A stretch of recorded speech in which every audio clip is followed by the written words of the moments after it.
Giving us your time this afternoon. This session is being recorded, so the recording has just started now, and thank you all for turning your cameras off and putting yourselves on mute. That really helps us with the quality of our video today. So yeah, a huge thank you for giving us your time this afternoon. We know that teachers and mentors are incredibly busy people, so we really appreciate you spending the time to come together with us and to have this professional learning session. A little bit of admin to start. We're going to be going from 3:30 until 5:30, so the session will take around 2 hours.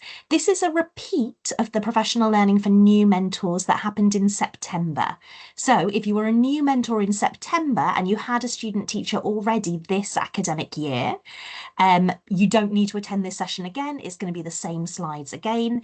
If you are brand new to the Cardiff Partnership, then you are in the right place, and a big welcome to you. So here is our professional learning timeline on the screen for us today. So we are here Wednesday, the 15th of January in New Mentor Professional Learning. Next week, there will be an asynchronous professional learning session that will be released for all mentors. And so after you've had this session with us today, you'll also have that session to review. That won't be a repeat of the content that we've covered in this session. This session is an overview of everything that a new mentor needs to learn. But there are some things that we want all mentors to hear about that will be covered in our asynchronous professional learning session going on.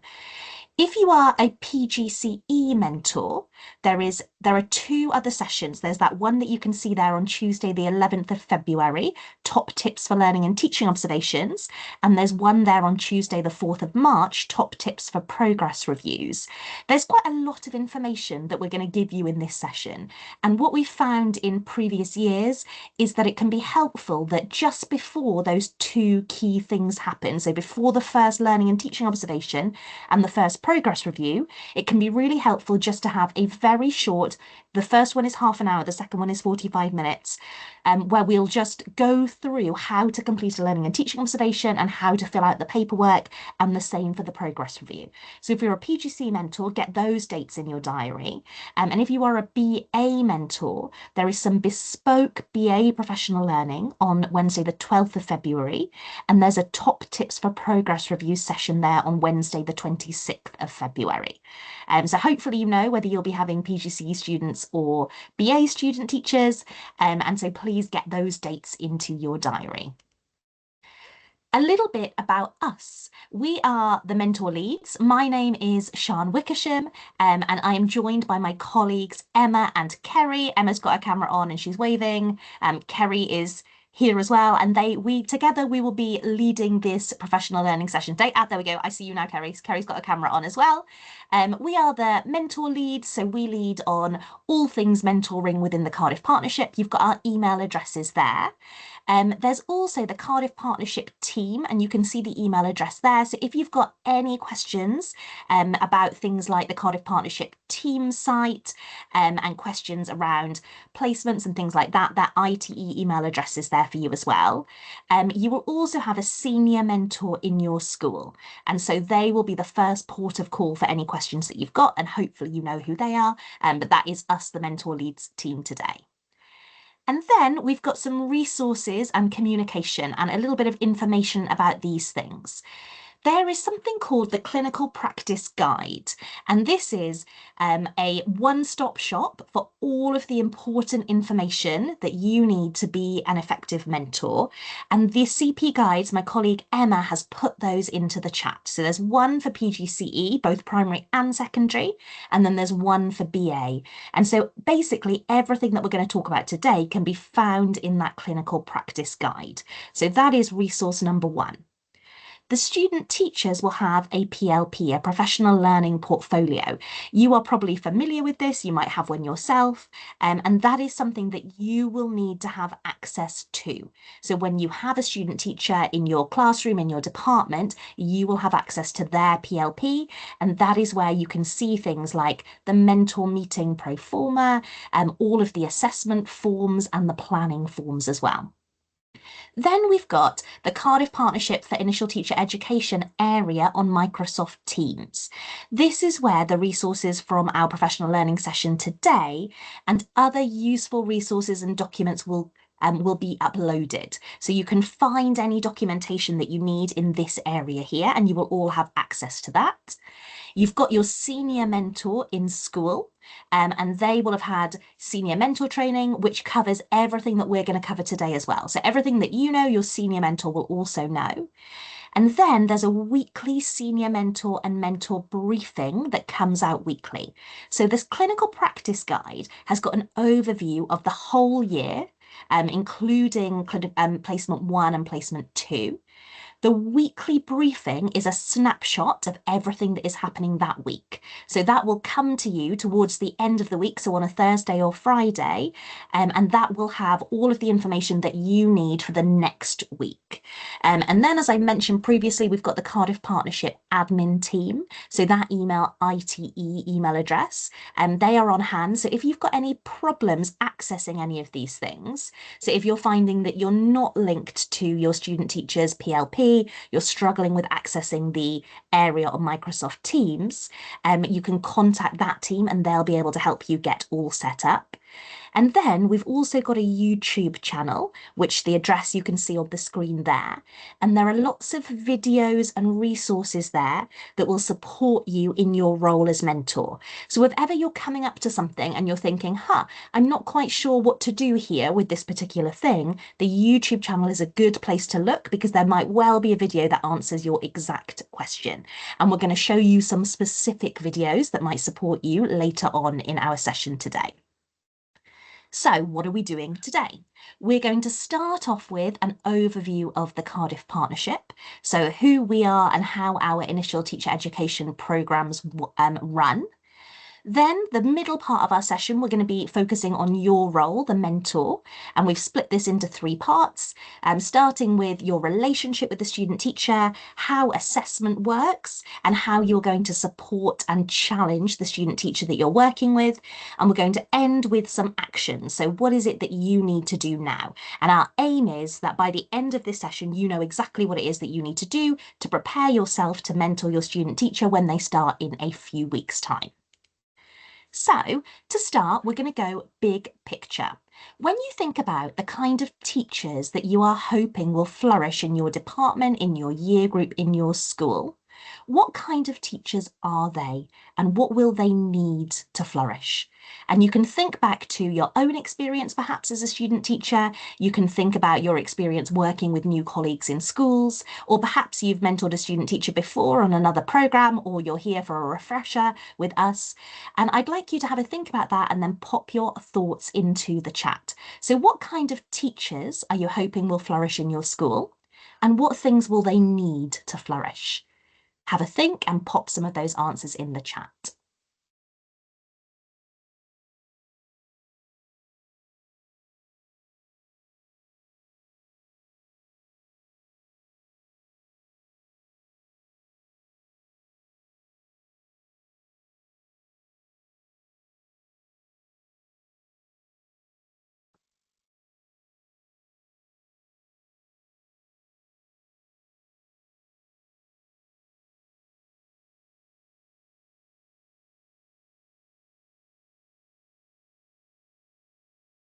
Welcome to everyone who's just joining us. We are thinking about the questions on the slide. So what kind of teachers are you hoping will flourish in your school, in your department, and what things will they need to flourish?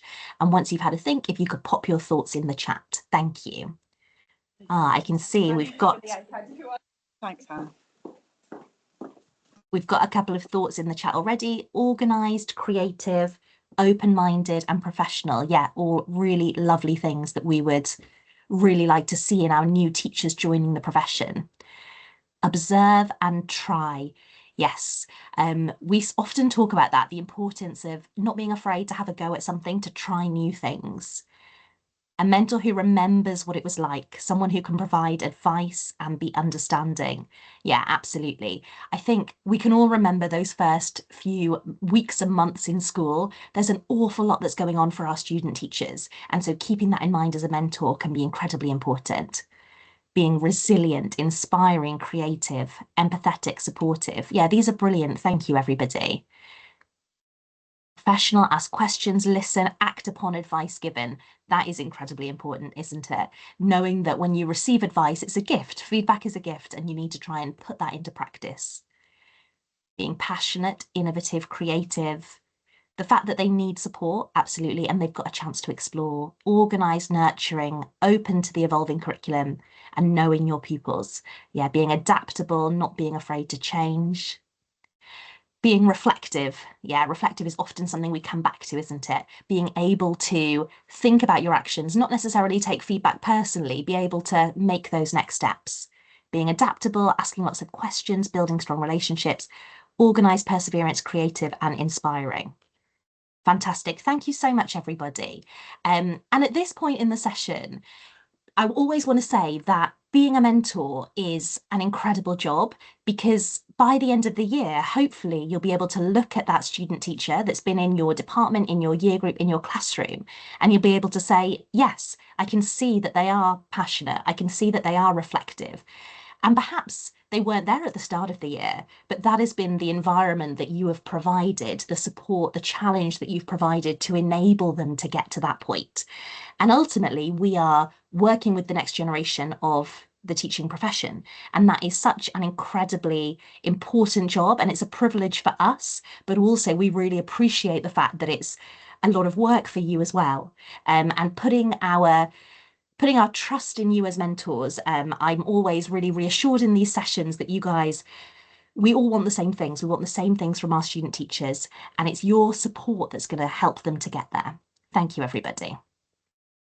We have got in the Cardiff Partnership a vision for how student teachers learn, and we always share it at this point in our session because we think it's incredibly important that we're all on the same page around how student teachers learn and develop. So essentially, all of these different bubbles that sit around the edge support student teachers in their planning, their teaching, and their evaluating. And as a partnership, we recognise that influence comes from these different spheres. So I'll start at the top. We've got intellectual knowledge. So this idea of research-based teaching methods and theory, exemplary practice.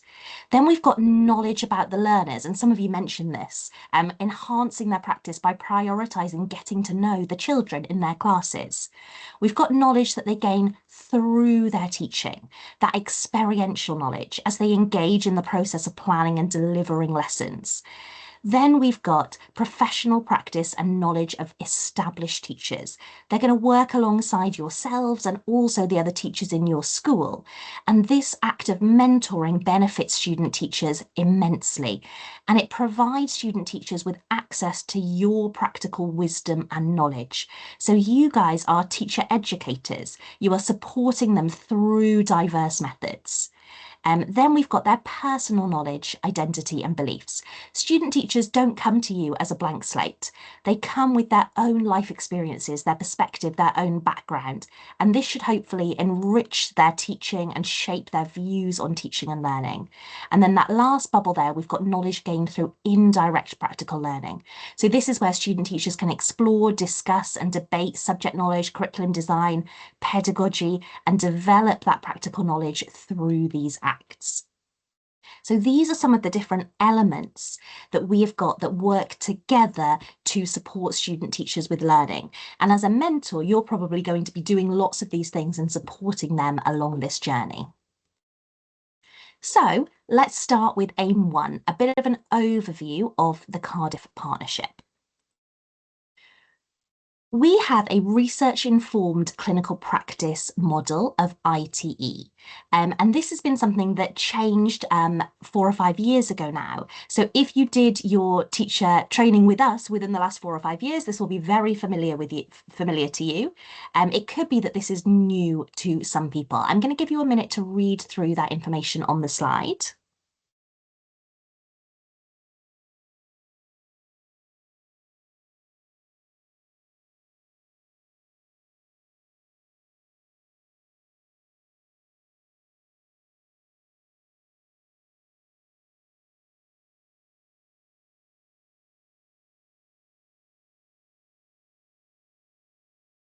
And essentially, we're looking to link theory and practice. So in that point A, to deepen the interplay between the different kinds of knowledge. So we don't want student teachers that know a lot of theory, but can't see how that has an impact on their practice. We equally don't want student teachers that are copying, that they're imitating without understanding why it is that they're doing the different things that they are doing. Can a student articulate why they're doing things and where that knowledge comes from?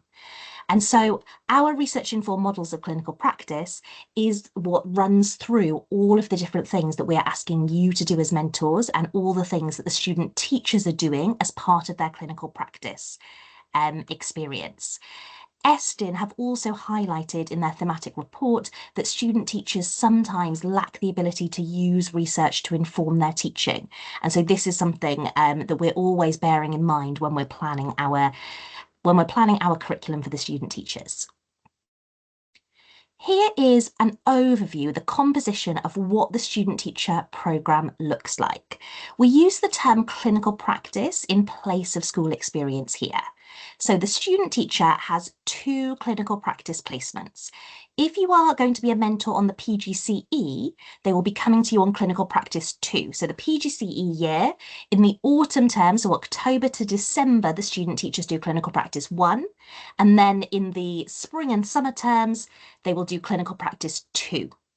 If you are a BA mentor joining us today, clinical practice 1 happens in their second year and clinical practice 2 happens in their third year.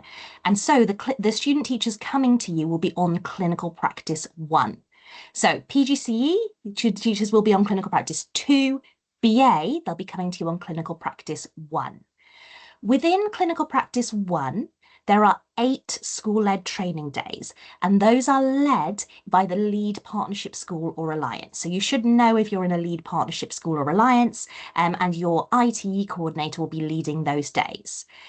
Then in clinical practice 2, there are 7 school-led training days that will be happening. Again, those will be in the lead partnership school or alliance.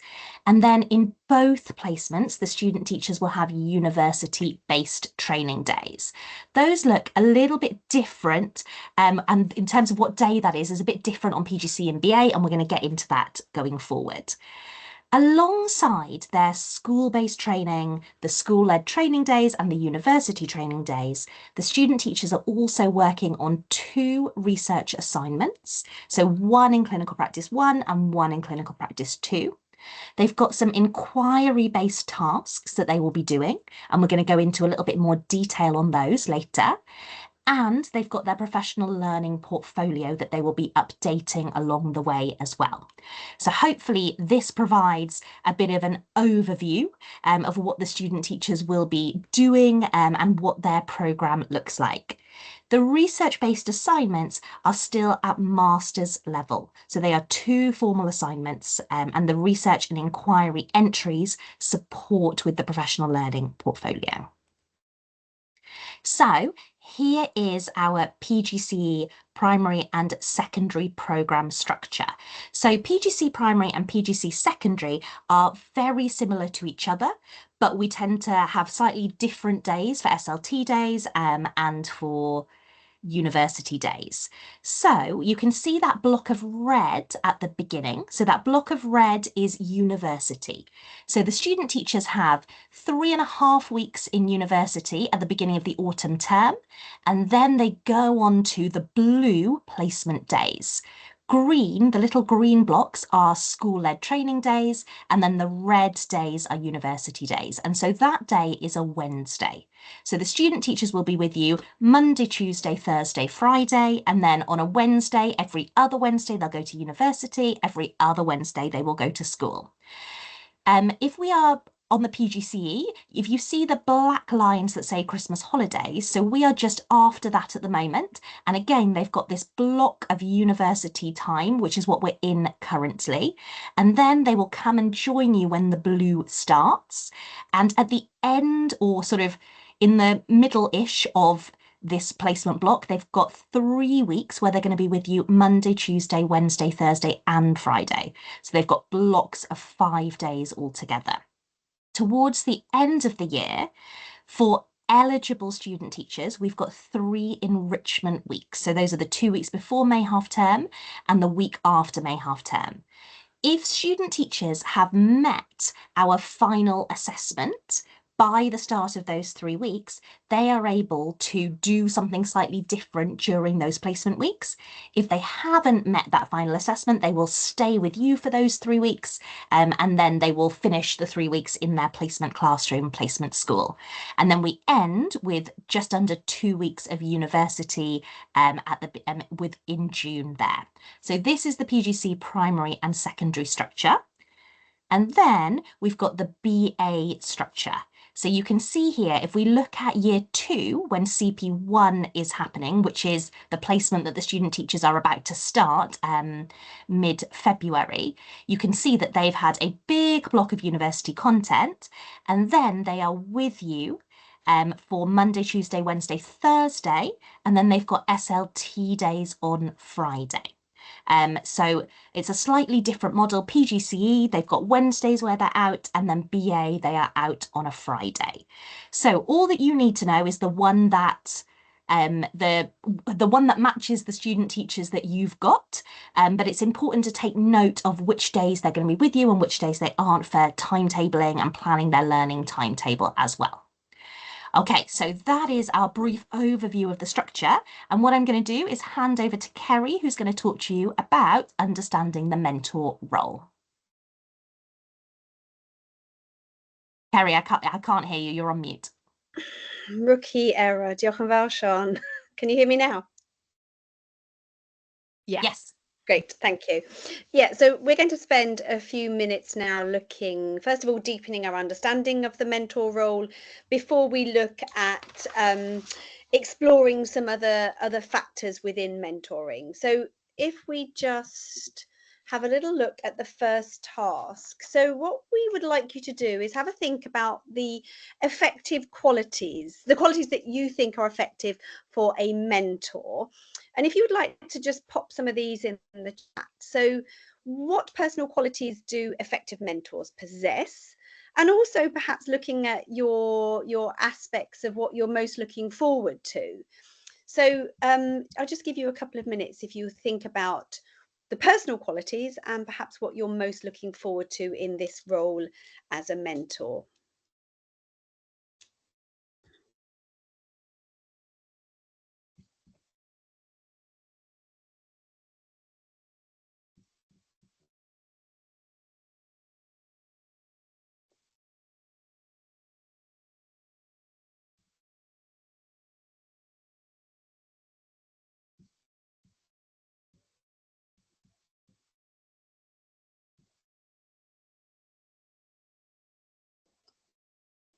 Thank you, Alice. So the sort of qualities that we've got here are patience and a good listener, approachable, experienced, understanding, a good role model. Reflected again with Dale, has also got patience and organised, honesty. Kay Jeffries from Maindy, we're looking at supportive and patient. C. Price from Pencoid, we're looking at constructive feedback and a good balance in being lenient when needed. We'll look at that later on in today's session. Thank you. Again, S. Shan from Blackwood, supportive and empathetic. Thank you. Approachable.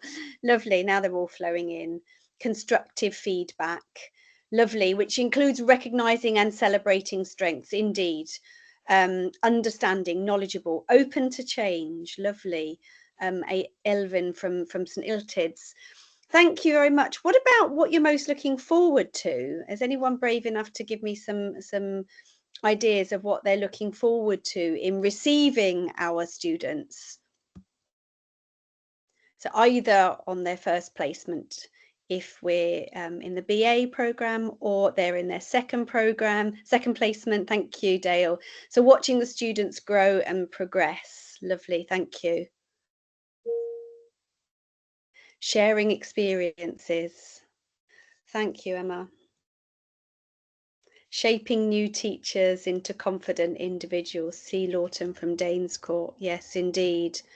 I think Shana's already described so eloquently the idea of it being a privilege as we watch our student teachers grow as they progress on their journey to becoming early careers teachers or NQT, newly qualified teachers next year. To be part of that journey is a real privilege. Seeing students progress. Thank you.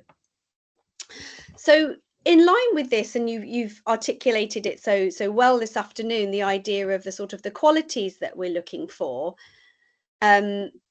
We have a definition. We've just chosen this because we think it resonates within the Cardiff Partnership.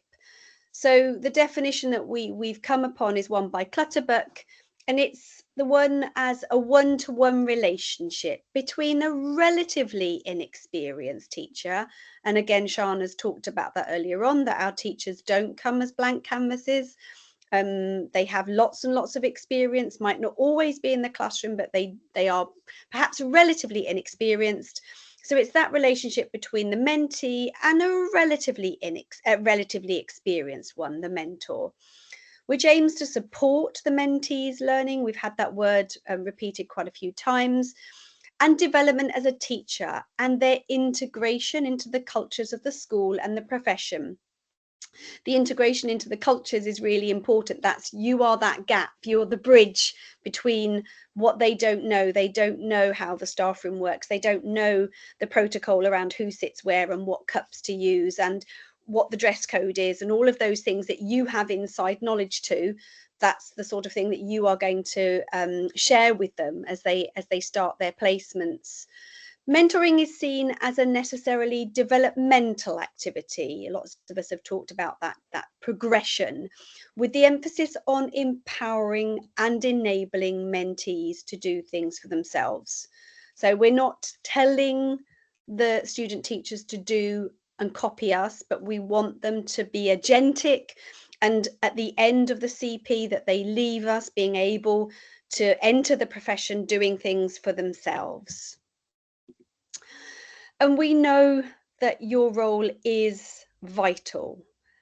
Wright says that mentoring is a crucial process. The training of teachers drives the quality of the education service, and the mentor is at the very heart of that training. I'm sure you're well aware of that. But there is also evidence to prove that some of the benefits of mentoring include encouraging new teachers to develop more quickly. There is improved teaching and learning outcomes, enhanced job satisfaction, but also there's research to indicate that working with an effective mentor has shown to reduce the likelihood of novice teachers leaving the profession.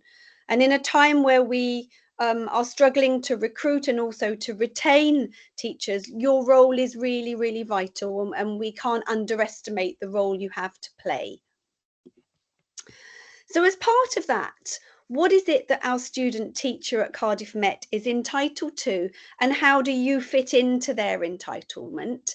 These are listed, these bullet points are listed at the front of the clinical practice guide, so the student teachers are aware of what they're entitled to. And we have indicated in yellow the parts that are relevant to the mentor.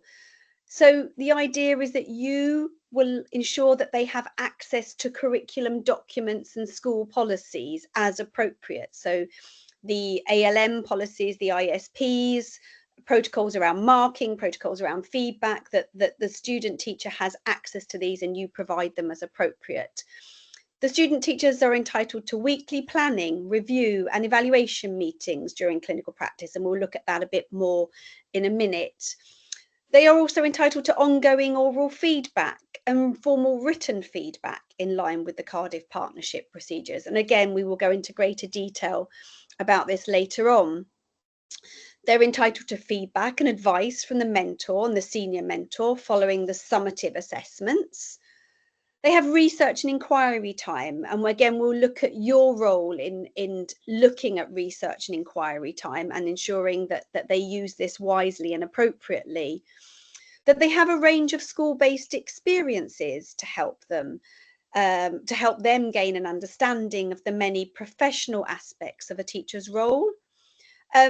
Obviously, their attendance and a range of experiences are monitored, So if they are in primary, or have they got access perhaps to the different progression steps if they're teaching in year 6? Do they have the opportunity perhaps to go and look at Matron or reception or year 2? Are they getting a full range of the AOLE experiences? And if they're in secondary school, are they having access to conversations to the head of literacy, head of numeracy, and perhaps the Elenco? So just ensuring that they have all of those. You also have a role to play in looking at their PLPs and ensuring that they're monitoring the guidance in maintaining professional development. So many of the entitlements of our student teachers actually link and you have a part to play in those. So let's have a look at the role of the mentor. We've got this, we've got 3 aspects that we think are very important. They are assessment, there is the relationship aspect, and there is also a support and challenge aspect. We're going to start with looking at the relationship. So within the Cardiff Partnership, we've spent quite a lot of time in recent years considering the question of how student teachers learn. And we've been fortunate enough to come across this small book, which I'm modelling here. It is a very accessible book if you are interested in actually reading all of it. It is written by colleagues from Oxford University, and we also have a podcast that Emma and our colleague Tom Breeze recorded about this book. So if you're in the car, perhaps you would listen to it in the morning. What it does is it provides vignettes of student teachers, and as you start to read it, you'll recognise often student teachers that we've worked with, but it does allow us to unpick this question about how student teachers learn. And from that book, we would like you to think about 3 aspects. We'd like you, first of all, to think about the preconceptions that trainees bring with them. We're all well aware that trainees, student teachers, I'm using trainees, that's the word that's used within the Oxford internship programme, but student teachers come with a vast time as an apprentice in the classroom. They have spent years and years being learners. So they often come with sort of preconceived ideas about what is good teaching, what is bad teaching, and it's often rooted in their own experience. It could also be linked to what they think works and doesn't work within a classroom. So if they have had themselves as learners very poor experience, thank you, Emma, she's posted a link to the podcast. But if they've had poor experience perhaps of group work, and they saw this as perhaps a waste of time, they themselves, because they've got this preconceived idea about group work, they would perhaps be less likely to want to try it in their own environment as a student teacher, because they've got this idea about how it doesn't work. So that's one thing to remember about student teachers. The second thing we'd like you to think about is their orientation and how they learn from experience. And if I give you an example of this, perhaps to make it clearer. So if we think about how feedback is received, student teachers will receive and orientate their reception of feedback in different ways. So for some student teachers, they will see this as the opportunity to learn and to grow and to try new things, and they will see it in a really positive way. Other student teachers can be paralysed by feedback, and actually it inhibits them. So as we're thinking about giving feedback, it might be that we do need to consider the way that they do orientate themselves in when and how we do things like giving feedback.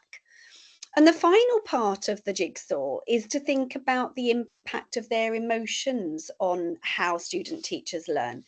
They are incredibly vulnerable. It is a very emotional journey being a teacher, and I'm sure we'd all agree.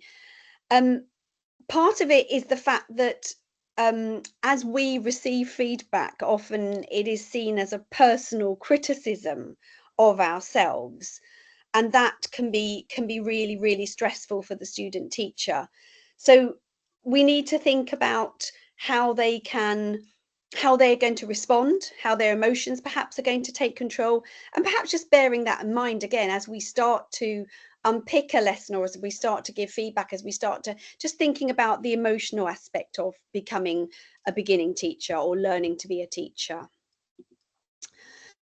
So with that in mind, again, we're quoting here from Byrne, Hager and Mutton from our book, but understanding the needs of the student teacher as an adult learner is also very important. It's quite unique being a teacher or student teacher in that they are required to be a teacher in front of the class, and the learners think of them as the person in charge. They're called Sir, Madame, Herr, Frau, whatever. But at the same time, there is this tension because they're learning, and that causes some friction between them. So with all of those in mind, how are you going to know and understand the needs of your student teacher better? And what difference do you think understanding their needs and understanding them better is going to make to your practice as a mentor? So again, if I could give you a couple of minutes in the chat to just think about how you're going to get to know and understand their needs, their individual needs as an adult learner, their preconceptions, their fears, their emotions, their orientations, and what difference is that going to make to you?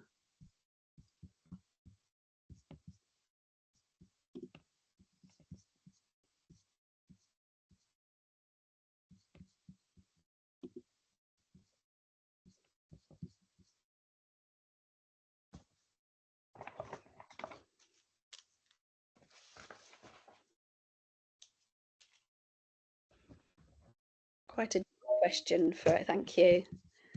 Thank you. I apologise for the C. Lawton. We can't see the full name on Teams. So thank you, C. Lawton from Danes Court. They've written, sorry, open dialogue. It's Claire. Sorry, Claire. Thank you. That's fine, Dale. That's okay. They're just about to leave. Yeah, open dialogue is really important. And I suppose the power of listening as part of this process, not just assuming that they are inexperienced, that they are novices, for want of a better word. Indeed, professional discussion and observation. So as you watch them, thank you, Alice. So be open and honest with them, building up that trusting relationship. Indeed, ask them. So when we come to another session about feedback, it might sometimes be useful to ask them how they would like to receive that feedback. If A, you can see an emotional response, or B, you know that there is a particular way that they react to feedback. So definitely, thank you, Alice. C. Jennings from Stanwell, again, this open and this honesty with your student teacher, and exactly understanding, just like your learners, it's about understanding that every student teacher is different and there isn't one size fits all, and that what worked with one, just like one learner, will not necessarily work with another.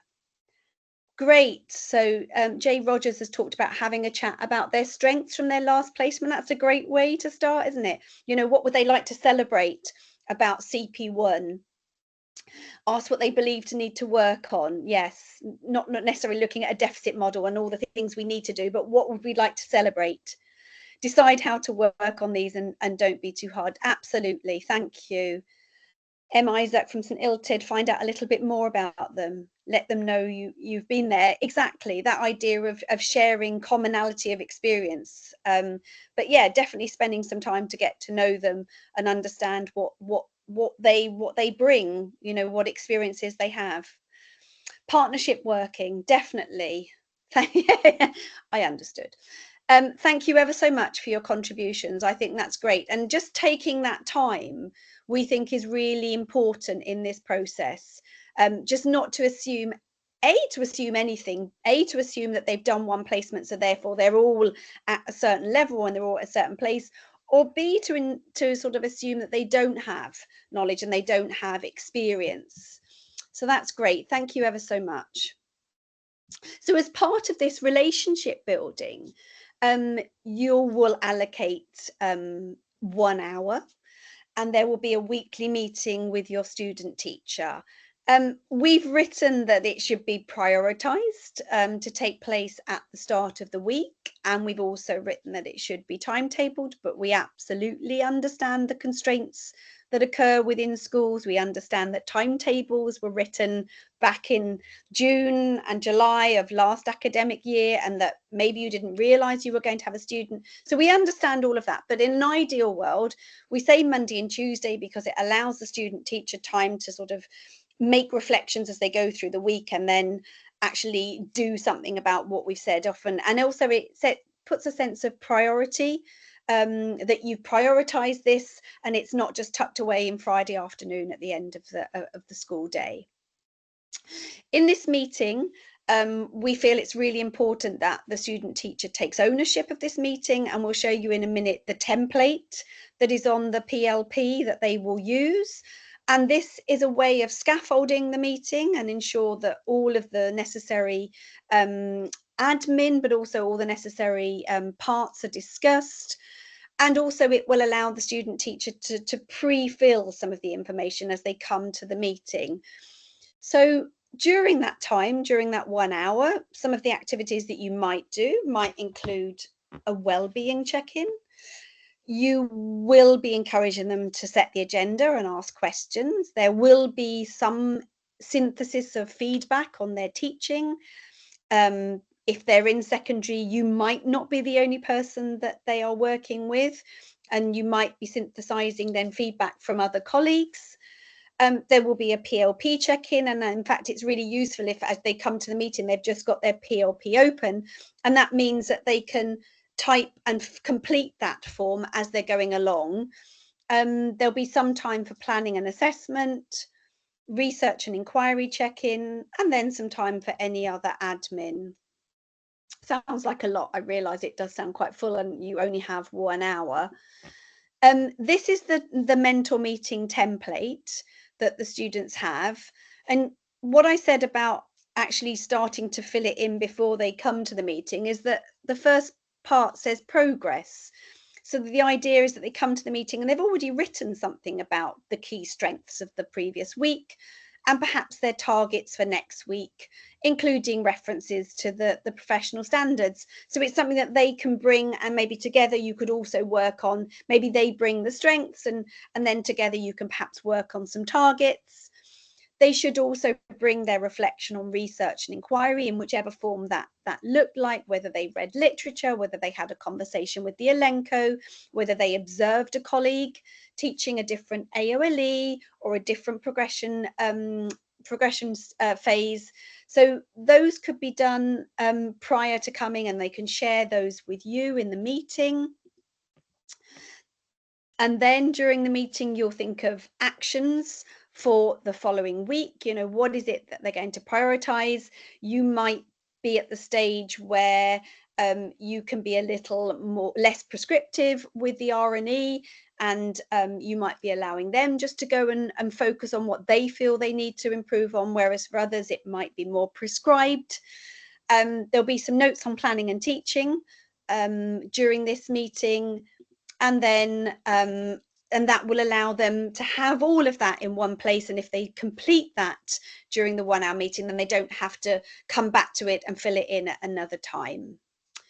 So I don't know how we're doing for time, but Emma's going to tell me. Thanks, Kerry. Yeah, we're doing really well. We know that some of you may have skidded into this virtual space from teaching, so we'd like to just give you a bit of a comfort break. We've got a lot to cover, so we're going to make it a reasonably brief comfort break so you can just grab a cuppa. We'll reconvene in just over 5 minutes, so at 20 past, when we're going to then start to have a look at your role within assessment of student teachers on clinical practice. So back in the virtual space at 20 past. Diolch.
All right, everyone, welcome back. We're going to get going again, and we're going to look at another very important dimension to your role as a mentor, your role as an assessor.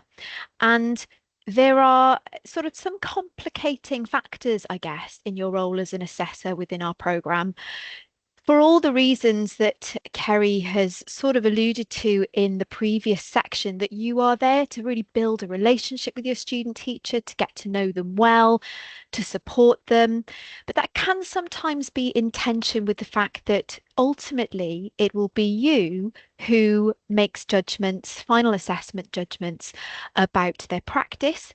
And if you're a clinical practice to mentor, then it's you who will decide at the end of this placement whether or not the student teacher has managed to achieve qualified teacher status, which sounds significantly pressurized, I know, but I suppose counter to that pressure is the fact that actually you are the best person in the equation to do this, because it is you who will see the student teacher's development most regularly.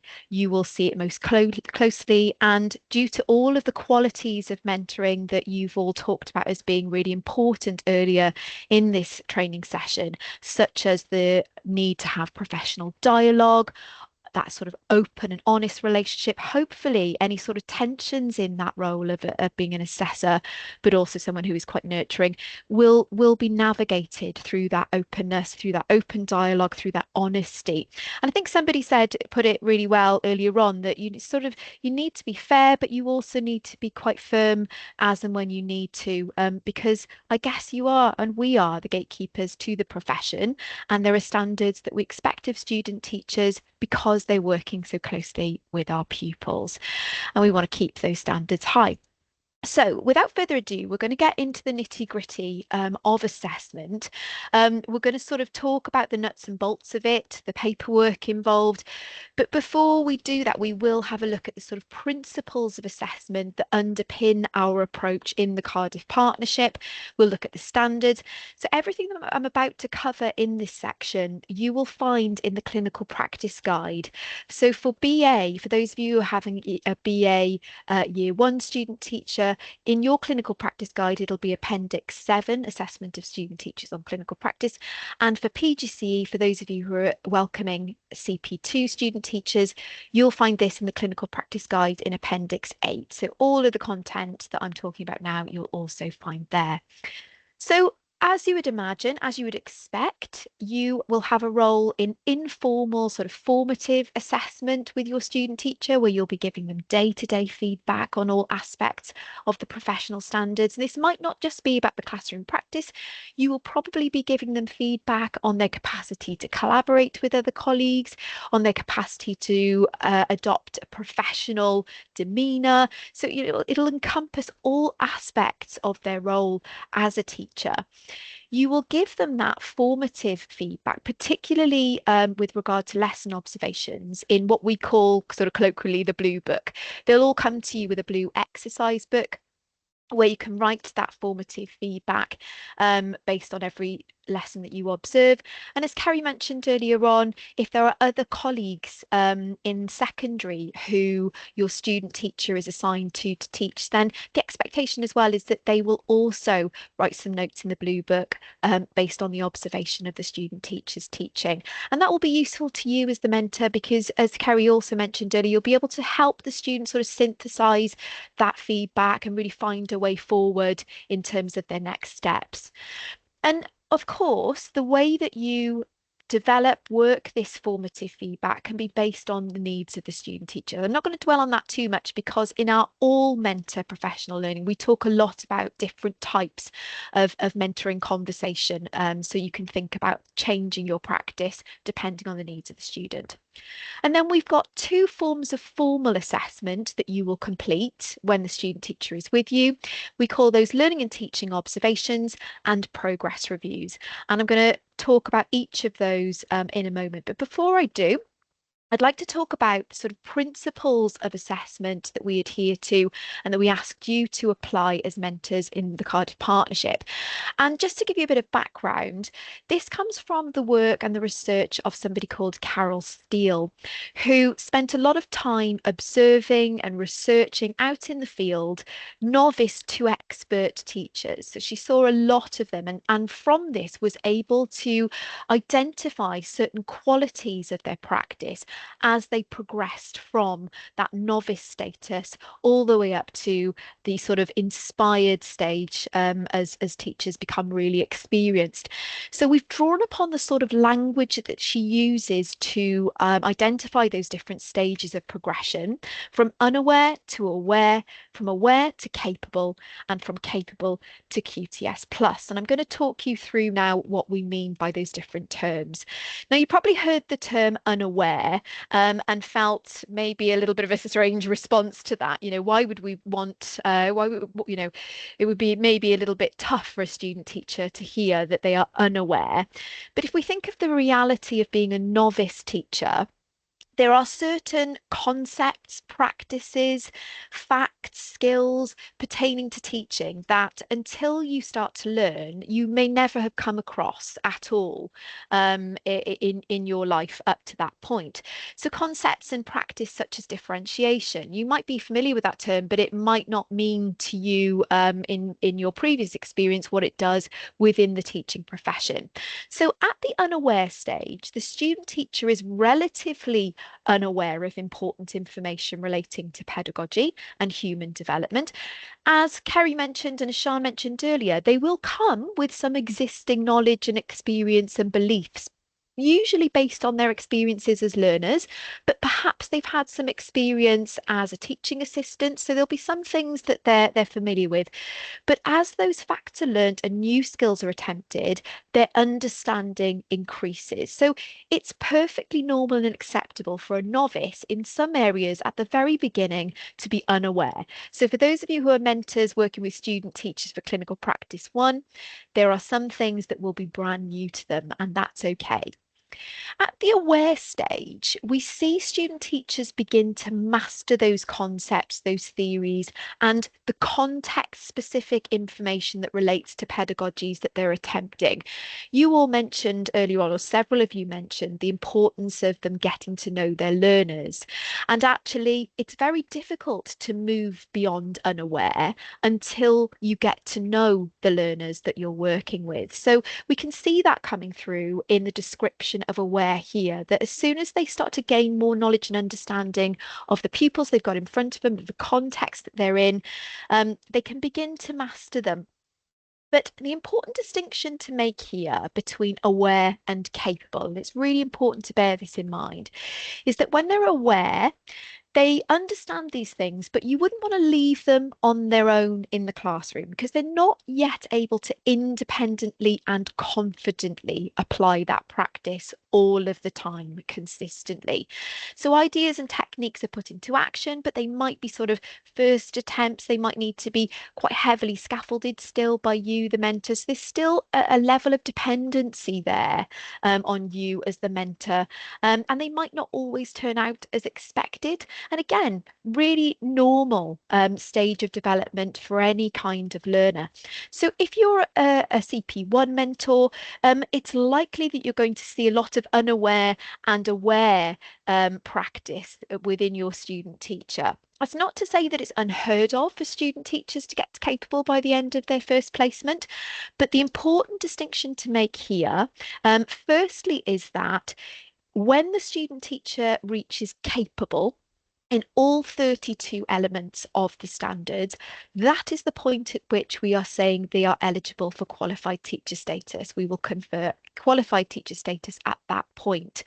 So, again, the language can be a little bit off-putting because, they might get to the end of Clinical Practice 1, and if you simply apply the word capable, you think, yeah, maybe they're sort of capable. But let's get into the detail of what capable means. It says that although the student teacher may still need to concentrate intently in planning for or applying a particular teaching technique or skill, they'll they'll be increasingly comfortable because they've got this growing repertoire of skills that they can sort of fall back on.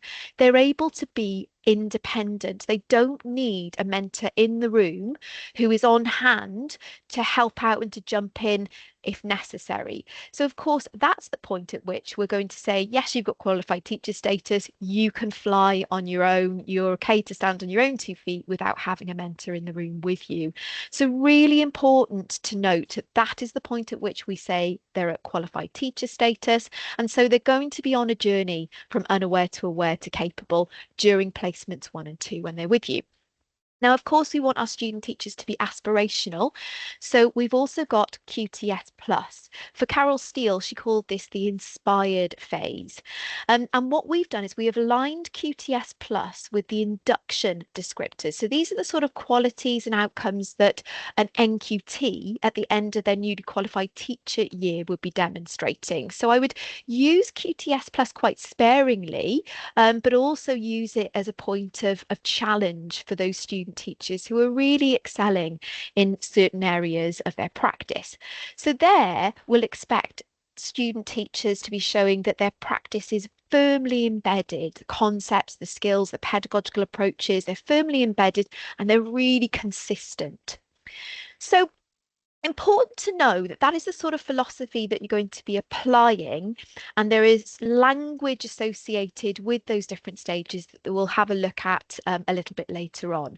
But we've also got the professional standards for teaching and leadership. Now, some of you on this call will be very aware of these new standards that coincided with education reform in Wales. Some of you may have trained in Wales on the old standards that were a lot more sort of tick boxy, like a checklist. Whereas the new model of professional standards is an integrated model. And by that, it acknowledges that when teachers develop their practice, they don't just work on their teaching.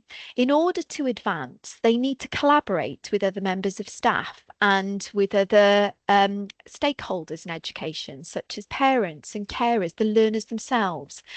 They need to exercise and develop leadership qualities that will help them advance their pedagogy. They need to engage in professional learning and continue to be inquiring. It was interesting to see that many of you put that you want to develop student teachers who question, who are always asking questions. And I suppose that professional learning itch comes from that constant need for us to keep trying to improve by asking questions of ourselves and our practice. And then, of course, we want them to be innovative. So we've got these 5 sort of overarching standards of pedagogy, collaboration, innovation, professional learning and leadership. But in practice, they will sort of work together in tandem to help the student teacher develop. Now, of course, sitting underneath of each of those 5 areas of the standards, we've actually got 32 individual elements that sit beneath them that give a little bit more detail to what the student teacher needs to work on and develop in order to master and develop aspects of their pedagogy. And some of the elements of the standards are pretty straightforward and things that you would expect to be there. Others are a little bit more challenging. So you can see on the screen here that some of the elements of the standards are highlighted in yellow. And those are what we call the critical elements of the standards. Those are the standards that, for reasons that will become apparent by looking at them a little bit more closely, are sort of the bread and butter aspects of a teacher's practice that we would expect student teachers to master sooner than some of the other more difficult, more challenging elements. So let's take, for example, P1, Pedagogy 1, managing the learning environment. We know that a big part of that is getting to know the learners, really getting to understand their needs and really being able to sort of engage them in their learning as a really important step to being able to do anything else to move forward in that practice. So it's something that we know, if mastered early, is really going to help student teachers excel and progress if they really focus on that at the earliest possible stage. So what we'll see is that There are certain thresholds that student teachers will need to make at key assessment points, and for those critical elements, they'll be expected to advance a little bit quicker in those areas than some of the other more challenging elements there. But as I said earlier on, we must remember that student teachers, in order to gain qualified teacher status, must be capable in all 32 elements by the end of clinical practice 2. Really important to remember that, okay? So what you will be doing is assessing the student teachers against all 32 of those elements on a granular level. So how will you go about doing this? So we're going to have a look now at the 2 formal forms of assessment that you will complete and conduct with the student teacher at key points during clinical practice 1 and clinical practice 2. We're going to look at learning and teaching observations, their formal observations of lessons, and progress reviews. Now, the caveat I'd like to say here and refer back to the start of the session is that I'm going to be covering a lot of ground here quite quickly, but we've got top tip sessions, both for PGCE mentors and BA mentors, that will take place really close to the point at which you are completing these forms for the first time. So if you need a refresher, you can come along to those sessions. They will also be recorded. So if there's anything that you miss or anything that goes too fast, don't worry, you'll have that opportunity later on. Okay, so in terms of learning and teaching observation forms, those formal lesson observations, for those of you hosting clinical practice 1 students on the BA programme, you will complete 3 of those whilst they're with you. And for those of you who are hosting clinical practice 2 PGCE students, you will complete 4 formal learning and teaching observations. Progress reviews, that's where we're looking at the student teacher's holistic development across all 32 elements of the standards. So there are fewer progress reviews. There are 4 in total, 2 taking place in clinical practice 1 and 2 taking place in clinical practice 2.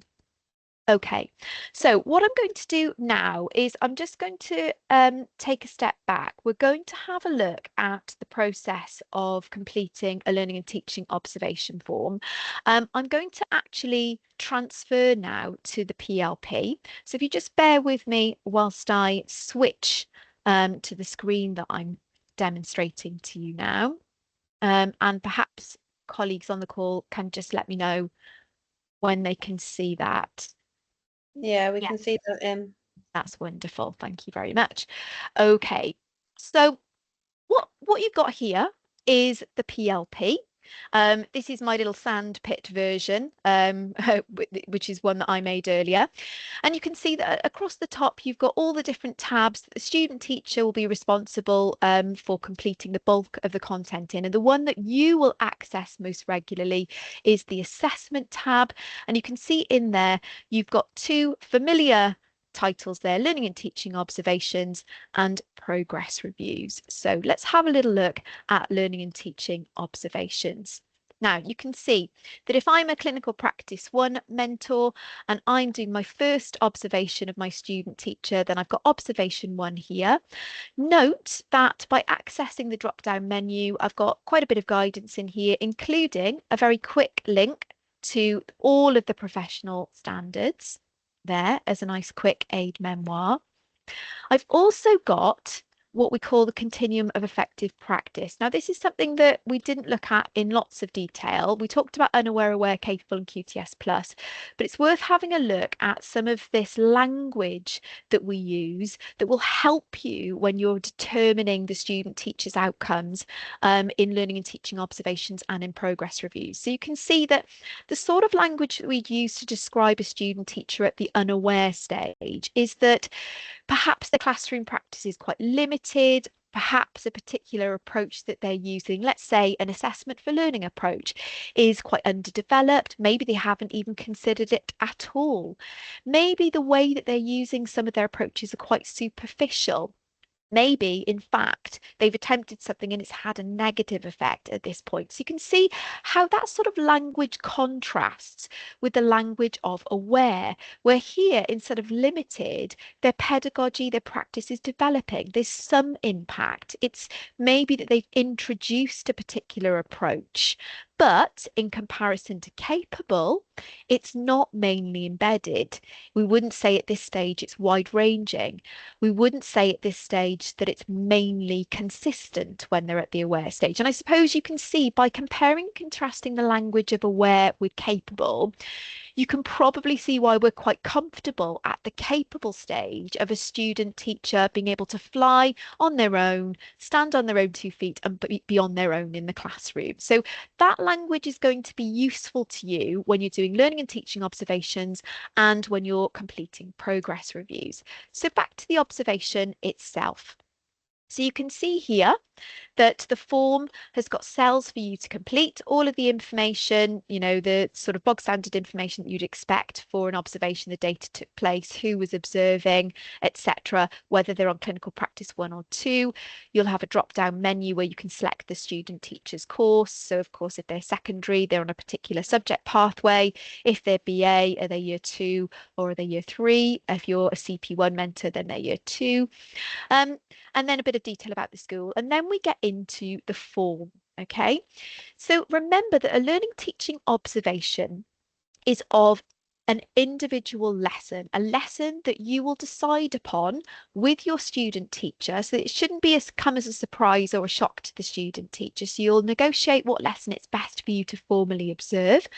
And then you will, based on what you observe in that lesson, be deciding on some outcomes for the student teacher on the elements of the standards from the pedagogy cluster. Now, of course, there are some elements of the standards for pedagogy that you wouldn't necessarily observe in a lesson. So let's have a look at an example of that.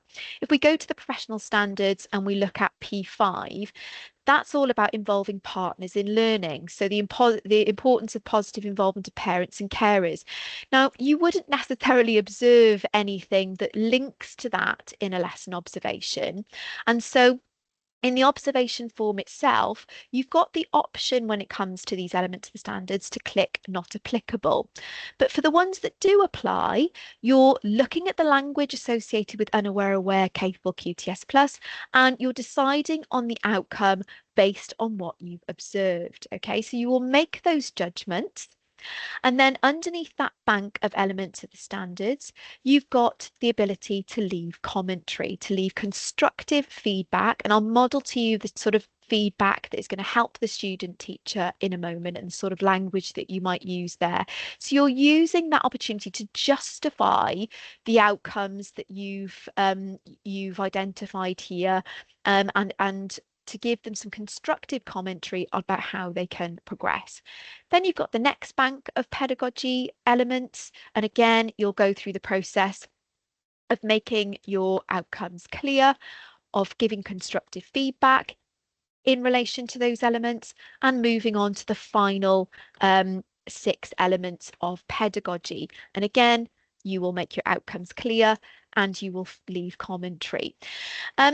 So you can see that it's only the pedagogy element that you will be grading and commenting on in a learning and teaching observation. And that is because the elements of collaboration, leadership, innovation, and professional learning won't really be visible, won't really be useful for you to comment on in a learning and teaching observation. There's also a part of the form for you to comment on how effectively the student teacher developed the cross-curricular skills in the lesson. And there are 2 sort of aspects to this. How effectively have these been developed within the pupils, and what impact has there been on the pupils' learning? And of course, here we're talking about literacy, numeracy, digital competence, but also about their commitment to developing Welsh language and culture. Now, again, you only need to comment on the cross-curriculum skills and responsibilities that are relevant to that particular learning and teaching observation. We certainly don't dictate to student teachers that they must cover all of those in every lesson that they teach.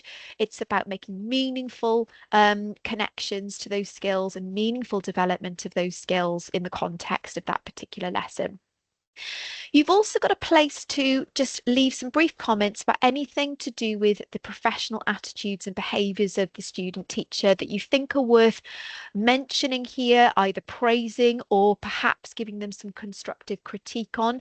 And it's really worth mentioning at this stage that if you have got a student teacher that you've got some concerns about, and perhaps they link to professionalism and their professional responsibilities, always better to log them here, so that if we do need to go down the route of concern over progress, we've got the substantial evidence to back up those judgments, that you're not just plucking this idea out of the sky, that actually you've made those concerns known to the student in this formal form.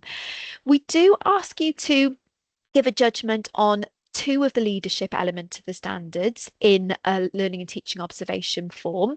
And if we go back to the standards, you will see that those are the really sort of crucial elements pertaining to professionalism, so their ability to take responsibility for themselves and to exercise corporate responsibility. So are they doing everything that they should be doing and acting as a professional? And I suppose again, it's there that if you have got any concerns, that you can reflect that in the outcomes that you've put on this learning and teaching observation form. You've got a place to justify those comments, to give some constructive feedback. And then we get to the end of the form, and really important bit for the student, this is where you identify, based on that observation, any targets that you would like your student teacher to work on, and the suggested strategies to help them meet those targets. So if you've put a target, their first target, maybe 1 to 2, 2 to 3 max would be appropriate for that student teacher. So if you've got one that pertains to assessment for learning, perhaps they need to work on their ability to give feedback to student teachers and to articulate their next steps in learning. Well, then perhaps here you can give them some ideas of strategies that they can observe you teaching, and that they can start to practice and integrate into their own classrooms going forward. So really important that you give them that structure, that support. And also important that the targets don't come from nowhere. If you've said earlier in the form that there was an issue, if you've graded assessment P3 at unaware, then there should be a target that pertains to that coming up later on. So it all should sort of seamlessly, coherently link together. You've got a couple of extra bits at the end of the form. You've got a question asking, is the student teacher upholding the code of conduct? There is a link to the code of conduct in the guidance. It's quite lengthy. It's all of the professional expectation that you would expect us to have of student teachers. But again, if you've got any concerns about them, that's the place to make it known. So if they're not upholding it, you need to click no. And as it says in the guidance, tell your senior mentor immediately and they will guide you in next steps. You've got a question about the student teacher's PLP. Don't be afraid to say if it's not up to date, if they're not keeping on top of their lesson plans, their evaluations and everything else they need to do there. And ultimately, based on all of that, is there any concern over progress? If there is, really important that you talk to the senior mentor quickly. So as you can tell from this is quite a lengthy form. It's quite a lengthy process. It is sort of workload heavy for you, but remember that you're only doing 3 of these for clinical practice 1. You're only doing 4 of them for clinical practice 2. So I am going to switch back now and revert back to sharing the slides. I'm just going to pause and make sure that we haven't got any questions. Do feel free to ask any questions in the chat if you need to. Sian, you're on the call. Can I just ask you, because I think it might be quicker and easier for you to do this, to reshare the slide deck for me, please? Thank you very much.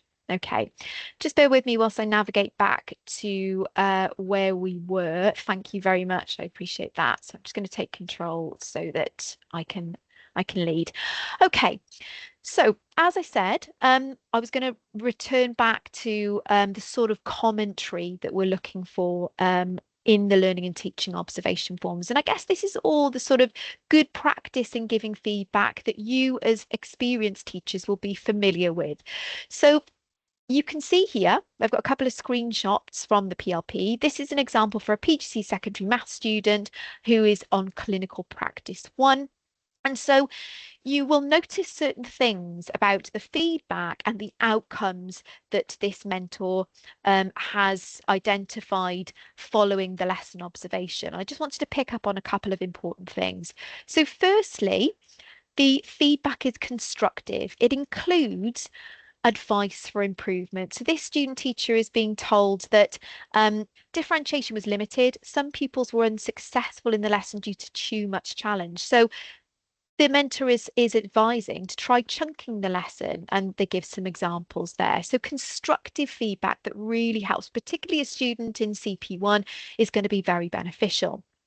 You can see that this mentor has also made it very clear where feedback relates to a particular element or elements of the standards. So you can see that that first comment there is relating to P1, which is managing the learning environment. So again, these are all just helping the student teacher's cognitive load, really helping them to understand how to utilize the feedback and understand it. And then lastly, we color coded some of these adjectives just to sort of make a clear link to unaware, aware, capable, and QTS plus. So those terms that are highlighted or that are formatted in orange are comments that link to aware. So the student teacher here is able to build increasingly positive relationships with the learners, and that is the sort of language that we associate with aware. So there's a real sort of coherence. If I just take a step back here, there should be a coherence between and a matching up between the outcome that you gave the student for the observation. So here the outcome for P1 was aware, and the feedback that you're giving them. So this it's not incongruous, it makes sense.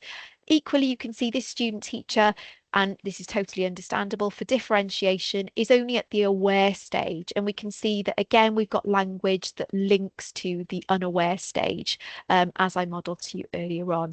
So again, this will just be good practice, I'm sure, that you're familiar with, but really important that we bear this in mind. Okay, I'm just going to pause there actually, because I can see that I've got a question in the chat. It might be that Sian's answered it already.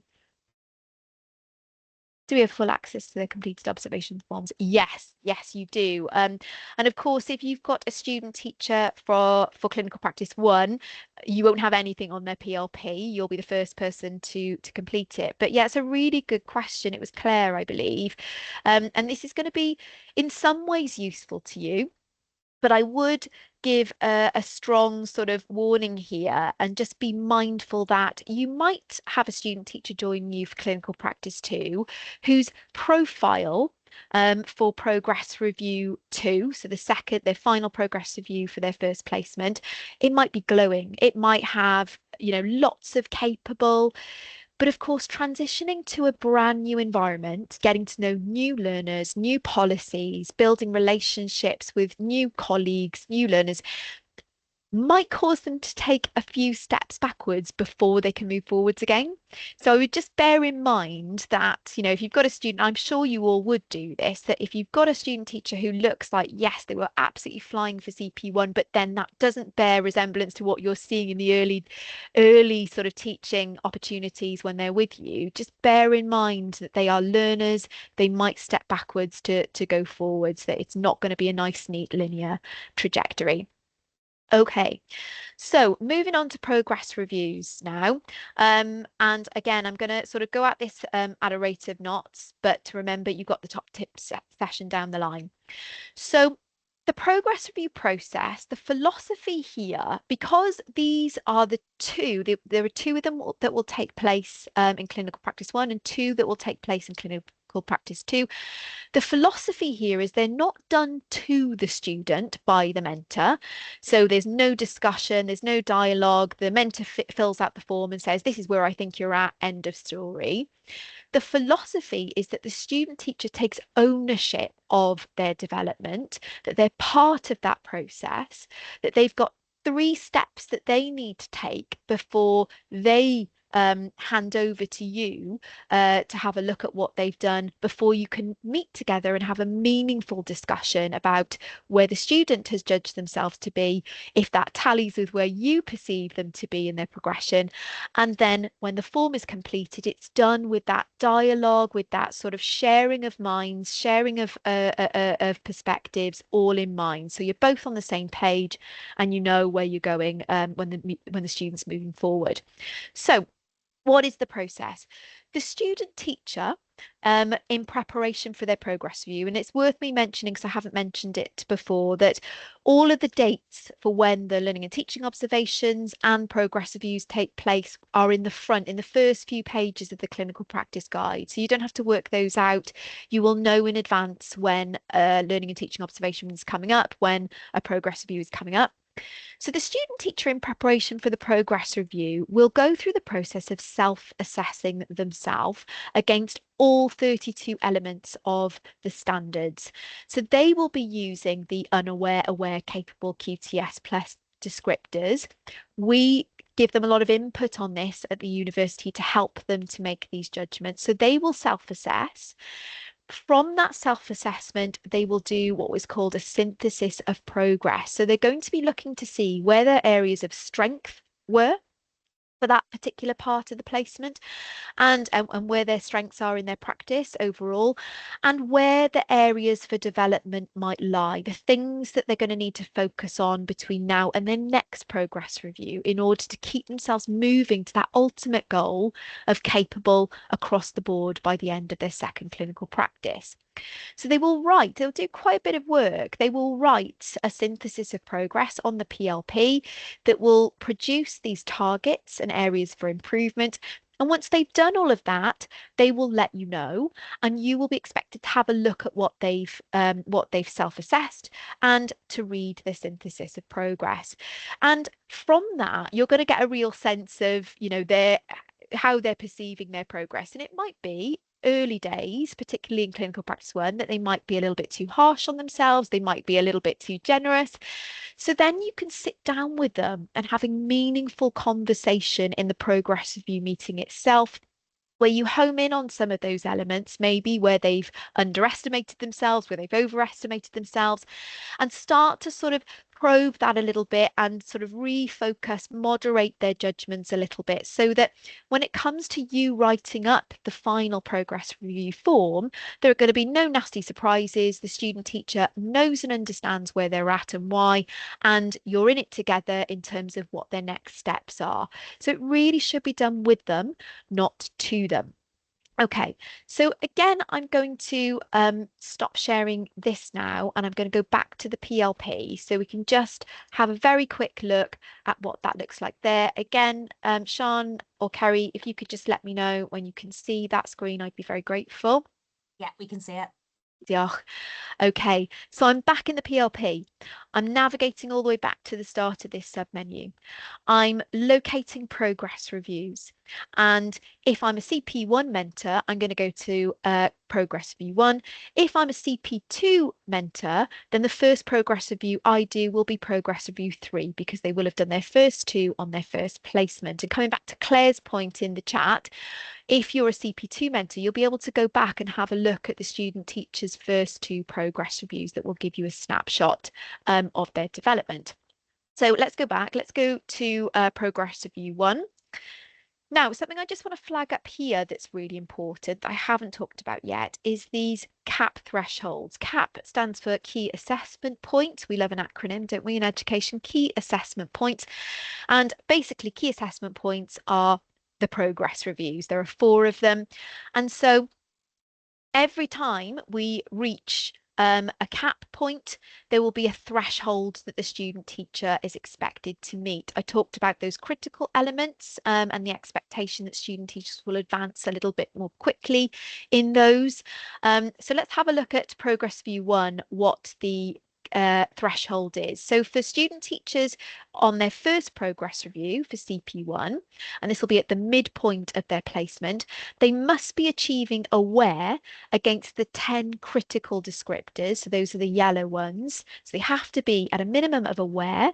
And if not, so all of the rest of them can be unaware, but if those 10 criticals aren't at aware, then we have to look at the concern over progress process. And I'm not going to talk about that yet. Because it's quite an involved process, and it's also one that the senior mentor and the Link University tutor will sort of hold your hand through, yours and the student teachers. Okay, so just bear in mind that those thresholds are there because it will ask you about those things on the form. So we're back in progress view 1. You can see that there's an area of this form for the student to fill in. Here's one I made earlier. So this student teacher has already started self-assessing against all of the elements of the standards. We've got a real mixture. For some things they think they're aware across the board. We've got a couple of unawares in there. So they will have done all of this work. So you can see how they've graded themselves, and you might, might give you some cause for concern, or maybe they've got it spot on. Maybe you're aligned. And then once you've had the progress review meeting and you're ready to complete the form, you've got a form that looks quite similar to begin with to the learning and teaching observation form. You've got place to give the details of the student. And then you've got these rubrics where, again, you're expected to give the outcome. You haven't got the option this time to select not applicable because we would like you to grade all 32 elements of the standards. You can see here that we've got a bit of a belt and braces approach to making sure that if the student teacher has not met the critical elements of the standards, the yellow ones at the correct threshold, at the correct outcome for that threshold, then you will not click this box. So let's say, for instance, our student is at progress view 1. They've been graded as unaware for P1, which is a critical element. You can see the little stars there to indicate that. Then I would not click that they have met that element of the standards at the correct threshold, but for P3 I would say that they have. So we can flag up the areas where student teacher is maybe falling down. Again, you've got the opportunity, the expectation is for you to give feedback for all of those elements of the standards. So you'll do the first bank, you'll give feedback on their areas of strength, priorities for future development, and then you'll move on to the next bank. And now the difference here with the progress review form is that you will not just give the outcomes for the pedagogy standards, you will also give outcomes for collaboration. You will also give outcomes and feedback for professional learning standards. You will also give outcomes for innovation. And you will also give outcomes for leadership. And we've got areas of strength and areas for development. Okay, I'm just going to pause there because I can see Sian's come up and we've got a hand up on the screen. That's why I came up. Diolch. I can't see your name, but it's an M. Isaac. Would you like to come in? Yeah, sure. My name's Mark Isaac from St Eilton. It was that not applicable you mentioned, because obviously not every lesson they're going to be able to do 32 of the professional standards in one lesson. And so can you just clarify that again, how we would do that? So that would be on their clinical placement 1. Yes, correct. So the difference is when you're doing a lesson observation form, as you accurately say, there are certain things that you wouldn't see in a lesson observation. However, a progress review form, remember, you're only doing those twice during a placement, during a clinical practice. The progress review form is looking at the student teacher's holistic development in all 32 elements of the standard. So you're not just focusing on an individual lesson there, you're focusing on everything that you've seen them do, understand about their practice in that whole first half of their placement that they've spent with you. So you haven't got the option to select not applicable there, because you should be able to give an outcome for all 32 because you've seen them teach for a long time and you've been working with them for half of the placement. Does that distinction, that differentiation make sense, Mark? Yeah, that's great. Thank you very much for that. No problem. Thanks for asking. Okay, so it doesn't take an expert to see that, this form is a labour intensive one. It is going to take you a bit of time to do, hence the reason why you're only going to be doing this twice. but it really is a sort of deep dive into, you know, where that student teacher is at overall at that midpoint and at that end point of the placement. So it will happen at sort of midway through the placement and at the end of the placement. You can see on this form, we've also got another sort of quirk that's unique to the progress review form, and that is that we would like you to also make a judgment about the student teacher's personal literacy skills, personal numeracy skills, and personal digital competence skills. This is not about their ability to develop it amongst their pupils. It is about their levels of competence when it comes to literacy, numeracy, and digital competence. So if you've got a student teacher who perhaps maybe when they're writing on the board, maybe in their explanations, maybe in their resources, there is room for improvement in their spelling, punctuation, and grammar. Maybe there are some literacy issues there that they need to iron out. Then you might say that, you know, it requires improvement, or maybe there are some minor issues to address. Okay, so that is just a way of really flagging up the students that might need some extra support, either from yourselves or from a university perspective. You've got a place to put in the number of absences. Again, you've got a place to say whether or not they're upholding the code of conduct. And again, you've got the opportunity to say if there is any cause for concern over that student teacher's progress. And we really would encourage you, if you think that that might be the case, to have those early conversations with your senior mentor if you've got those concerns. Better to intervene early and help the student get back on track before things develop and we go too far down the line to rectify those things. Okay, so I'm going to stop sharing there. I'm going to ask Sian again if you could just share the slides once more for me. I'm going to come up for air and just check we haven't got any other questions, because I know that I've covered a lot of ground in this section about assessment. Thank you very much. Okay, so just going to take control again, Sian, just so that you know, and moving back on to just having a look at the quality of the feedback. Now, I'm just covering old ground now, but just to reiterate that when you're giving feedback on a progress review form to sort of justify the outcomes that you've given the student for all 32 elements of the standards, again, we'd encourage you to be as constructive as possible. So give that advice for improvement. Here we've got a student teacher who's in their second placement. And so we can see that the language that's being used for this progress review form that's taken place at the midpoint of the second placement has got some aspects of capable and has got some aspects of aware. Okay, so we can see that from the language that the mentor has used in their feedback, and we would encourage you to use that similar language. And we can see that again coming through in their feedback regarding the priorities for the student teacher's future development. And so coming to an end of my section now, and I just wanted to remind you of something that a really important point that Sian made earlier, that if your head is spinning, you're coming towards an observation or you're coming towards a progress review, remember that we've got the Mentors YouTube channel for you to have a look at. And we've got some really quick accessible videos on there. We've got 2 minutes about progress reviews, 2 minutes about unaware, aware, capable, and QTS plus. So just something that you can have as a quick refresher if you need it. And we've also got some videos of student teachers talking about how they advance their practice, how they progress from unaware to aware, aware to capable in certain elements of the standards. And you'll find that in the Shared Understanding of the Standards YouTube channel.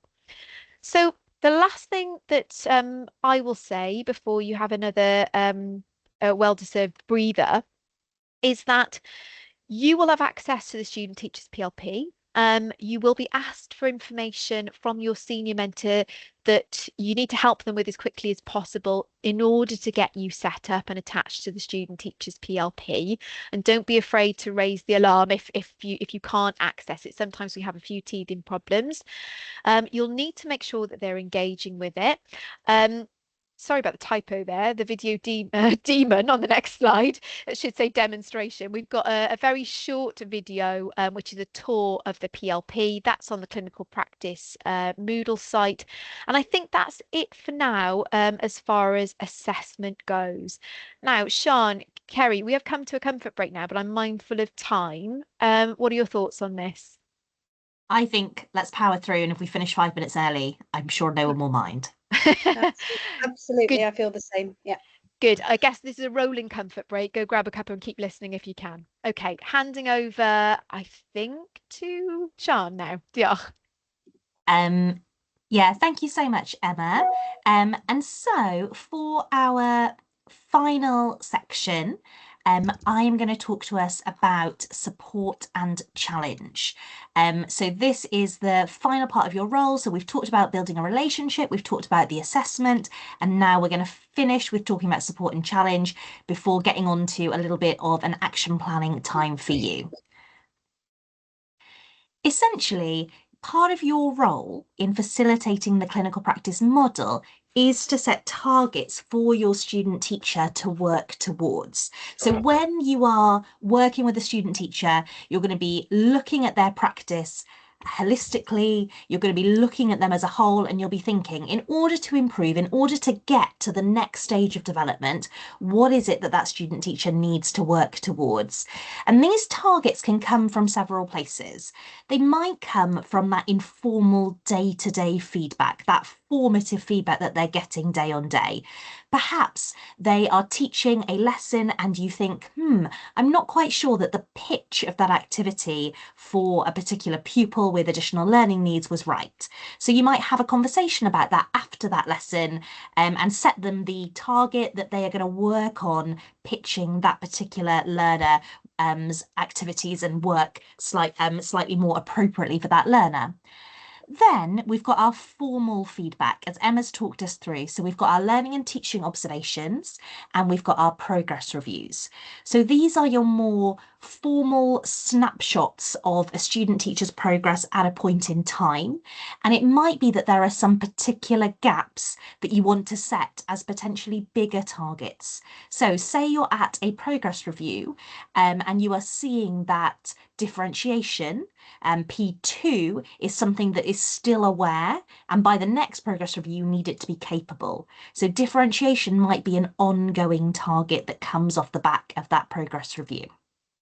And then the final place that targets might come from could be from research and inquiry. And we're going to spend a couple of slides now talking about research and inquiry. So as part of your role, you're going to be looking to see what targets you're going to set your student teacher. And those are things that you'll talk about in your mentor meeting, and your student teacher will be working towards those during their planning and their teaching with you. So this is a question that often comes up because I think the term research and inquiry has got a little bit of an image problem. And sometimes people don't quite understand what it is we mean when we're talking about research and inquiry. So I'm just going to take a moment for you guys to reflect and think about what is research and inquiry. And that second question there, how could it support student teachers learning and developing practice? And if you've got thoughts on that, if you could put them in the chat for me now. What is research and inquiry under your understanding, and how could it support a student teacher's practice?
Diolch yn fawr. I can see a couple of answers coming through.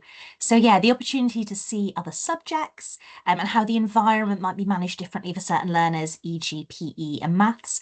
Yeah, this is something that comes up a lot in practical subjects, quite different skill set on board, skill set that student teachers need there. Observing a colleague who demonstrates great practice in one of their targets, yeah, observing others. Time and space to reflect, looking at data, learning more about a particular area of teaching and learning, putting it into practice, finding innovative teaching ideas. Yeah, some really brilliant ideas there in the chat. Essentially, it's a collection of methods that can be used to develop and refine professional knowledge. And it's about the numerous different ways that we can develop our understanding about various aspects of learning and teaching that are interesting and curious. And we've got the McIntyre continuum here, which I think is a really useful, a really useful summary of different types of knowledge that might be useful for student teachers at different stages of development.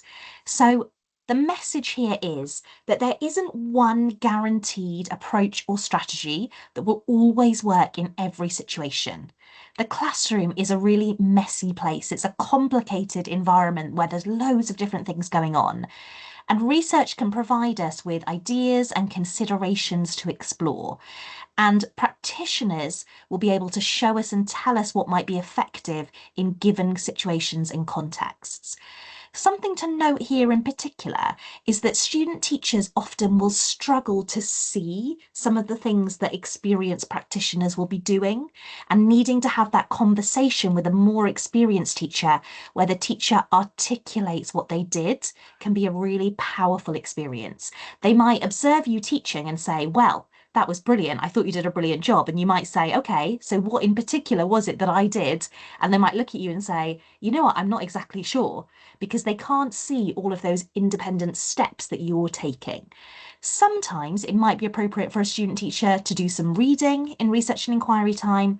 At other times, it'll be appropriate for the student teacher to engage in observation in other classes, observation within your classroom. So there's all sorts of different activities that they can be doing during research and inquiry time.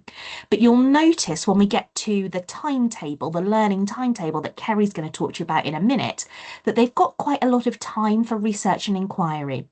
And so thinking about the different things that they could be doing during this time is really helpful for you as a mentor. And research and inquiry time is for the things that are described here on the slide. So the word research in the title makes you think of books and articles, but there are more practical types of knowledge as well. So observation, team planning and teaching, practicing small chunks of lessons and conversations. And it's not something that is separate from improving your teaching. It's something that contributes to development in the classroom. And this little extract is taken from an appendix in the Clinical Practice Guide, which is called Research and Inquiry Explained. So when you're looking at setting up the research and inquiry for your student teacher, and your student teacher is talking to you about their research and inquiry, that can be a really helpful place to look. And those two sections at the bottom there are important for us to discuss. The first thing is there are some prescribed research and inquiry tasks. So there are some things that are set by the university. We say they need to do their assignments, they need to do their Welsh development, and there are some subject phase specific tasks and also some school-led training day tasks. So they are going to come to you with some tasks that they need to do in that time. But then you've got bespoke research and inquiry tasks. And this is where you, working with your student teacher, can decide which things they should do to address an area for development or a particular issue. And so a couple of things to consider is, what does the student teacher's practice look like at each progression milestone in the continuum from unaware to QTS plus? And how could the student teacher use their research and inquiry time to advance? So here are some different tasks that perhaps they might do, and depending on what their target is and depending on their competence, you might vary the type of activity that you recommend. The other thing here is that there is, we would hope that student teachers develop increasing independence in research and inquiry time. So those of you that are mentors on CP1, you might need to scaffold research and inquiry quite heavily at the beginning. You might need to support your student teacher, especially if they're sitting in that unaware place. Those of you that are mentors on the PGCE for CP2, hopefully your student teacher will come with some more ideas, and they've done a placement already. They know what types of thing they find helpful during research and inquiry time. So it might be that they come with a bit more independence and a few more ideas that they can share with you in terms of what they would find useful during research and inquiry time. And I'm going to hand over to Kerry to close us out and talk about learning timetables. Thank you, Sian. Thank you, Diolch. So as Sian mentioned, the final part of your role is that in anticipation of your student teachers arriving, whether on CP1 or CP2, you're going to be constructing learning timetables. And we've deliberately used that word in line with the work of Bernhager and Mutton, in that they're not schedules.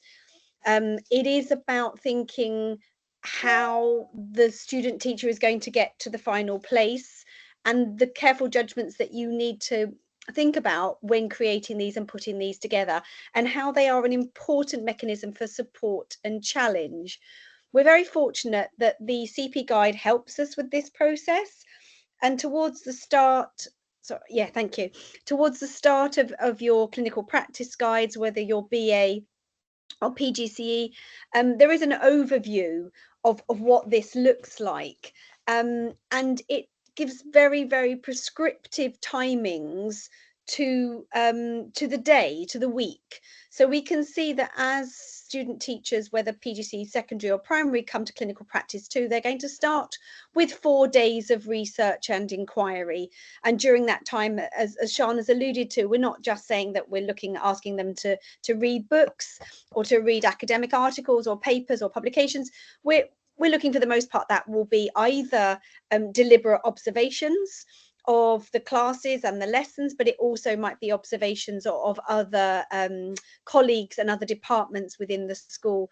And this is an incremental process. So gradually they will move away from the research and inquiry element to some team planning and teaching, where you as a mentor or your colleagues, if you're in secondary, will sit down and look at a lesson together, or look at a starter or a plenary or an activity together. And it moves quite quickly in CP2 because the students already have that CP1 experience. So we don't spend as long just focusing on observation. We'll move quite quickly into independent teaching. We talk in terms of days and half days, but Emma will correct me because I always get it wrong. We're looking at, yes, thank you, Emma, equivalent to 4 lessons one day. Yeah, and 0.5 is equivalent to 2 lessons. So just bear that in mind when you're thinking about these learning timetables. The other thing to note that we're going to show you now, that also at the start of the clinical practice handbook, we give you some examples of what this could look like. Whether you're on CP1 for the BA colleagues and the BA students, or whether you're on CP2 for PGCE, but we'll show you what that looks like. Can we just move to the next slide? Sorry. Yeah, so if we're looking, we just want to show you how it could look. So this idea of a learning timetable rather than a final schedule. So here, towards the start of the course, so back when they were on CP1, we're talking at PGCE students. For secondary, they had at that point 1.5 days of research and inquiry. So you can see that research R&E put into the learning timetable. They also had 1 day of independent teaching, so that is coloured differently. And then they've got half a day of PPA and 1 day of team planning. And as the mentor has thought about this, they've thought, all right, the student teacher actually is ready to teach year 7 and 9. I've seen them, they've seen lots of lessons and we've had lots of conversations, and I feel that they're at a point in their practice where they could teach those independently. So I'll allocate 7 and 9 to them independently, and that's the yellow. But actually, based on what we've talked about, I think they're going to need more support with year 8. So I'm going to have that as the team teach and plan, and also the year 10, which perhaps might take more knowledge of the GCSE curriculum and the specification, not just subject knowledge.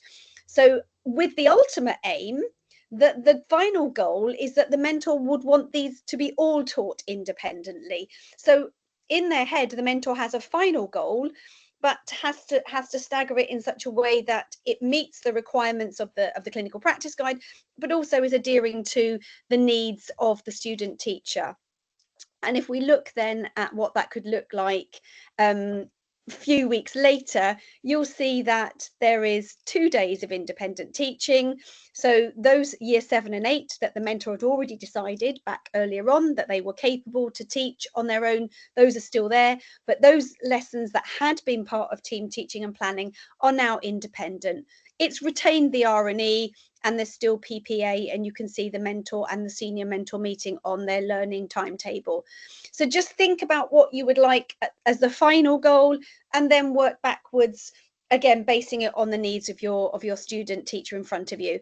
And what that could look like in the primary will also depend on the experiences and how ready your student teacher is to teach. So you might have here that the mentor feels that they can teach some AOLE sessions independently, or it might be some numeracy or some literacy. And yet they need perhaps more support in team teaching. Here it's my brain's gone this afternoon. Maths and numeracy. Thank you. Maths and numeracy, they need more support. For some reason I was in humanities, I was in a different language, I'm sorry. So it might be that they need more support there. So again, just scaffolding it so that you're thinking about what eventually you want them to do, and how you're going to reach your final goal. So that was at the start of CP1, and then by the end of it, you've got all of this independent teaching, and interwoven in that, again, is your research and inquiry and your PPA and your mentor meetings. So hopefully that's given you some flavour of what that learning schedule could look like. And it just remains for me to say that you now have several things to do. Looking at the learning schedule and thinking about what you need to do and how you're going to go about these, and what you need to have in place, the policies, the access, passes, all of those sorts of things ready for your student teacher's arrival. And then we would like to thank you ever so much for attending this afternoon's session, for your time at the end of, I'm sure, a very busy day and a very busy week at the start of a new term. And we do have one request, and that is that you complete our evaluation, and we don't think it would take you very long. So if you can scan that or click on the link that Emma's kindly put in the chat and just complete the evaluation for us, it gives us essential feedback that we can consider in how we plan and take forward our professional learning sessions in the future. So diolch yn fawr iawn, Bob. I'm just going to stop the recording there. I believe that Sian Wickersham is in the process of responding to that question in the chat. So if I just stop the recording a moment, Sian, and then you can respond. Yeah, thank you. I might